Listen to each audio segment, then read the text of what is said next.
Hello beautiful people, welcome to the June edition of Wednesday Chart with Eyistar. If you're asked right now how your year has been so far, what would be the first thing that comes to your mind? Don't answer too quickly. Really take time to think about it. Because I've discovered something about many of us. When we are asked to evaluate our lives, we instinctively look for what is missing. We'll think about the goals we have not achieved, the opportunities that have not yet come, the places we thought would be by now but we have not reached.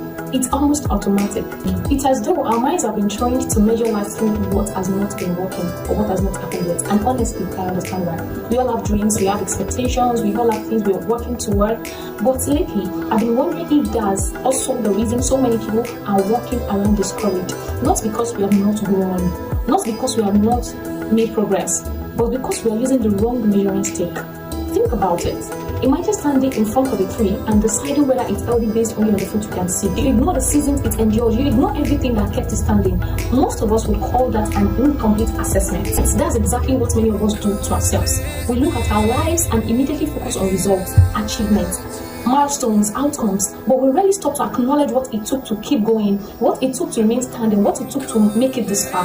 And I think that's exactly where many of us are getting it wrong. Because if all we count are achievements, we will overlook some of the greatest evidences of your growth. In fact, your Wednesday chart stands right there. Don't only count what you've achieved this year, count what you've survived and how far you've come. So I'll take that again. Your Wednesday chart. Don't only count what you've achieved, count what you survived and how far you've come. Some of you listening to me right now have carried things this year that nobody knows about. There were moments you had to be strong when you did not feel strong. Moments you showed up when staying in bed would have been easier. Moments you encouraged other people while privately needing encouragement yourself.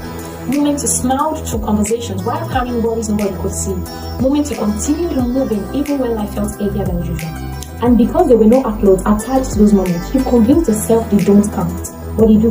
They absolutely do. One of the biggest misconceptions about growth is that people think growth only happens when something impressive happens, when the promotion comes, when the business grows, when the opportunity arrives, when the breakthrough happens. But some of the most important growth happens long before those moments. It happens in the waiting, it happens in the stretching, in the endurance, in the quiet decision to keep going. That's why I want you to be careful about how you speak to yourself. Because if all you focus on is what has not happened yet, you will constantly feel behind. You will constantly feel like you're not doing enough. You will constantly feel as though you're failing. Why? You are overlooking the evidence of strength that has been developing inside of you all along. You know what's interesting? Many people are stronger than they think.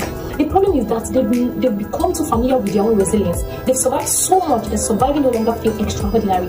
They've adapted so often that adaptation now feels normal. They've carried difficult things for so long that they forget strength was required to carry them in the first place. But normal does not mean insignificant, and familiar does not mean unimportant. So before this weekend,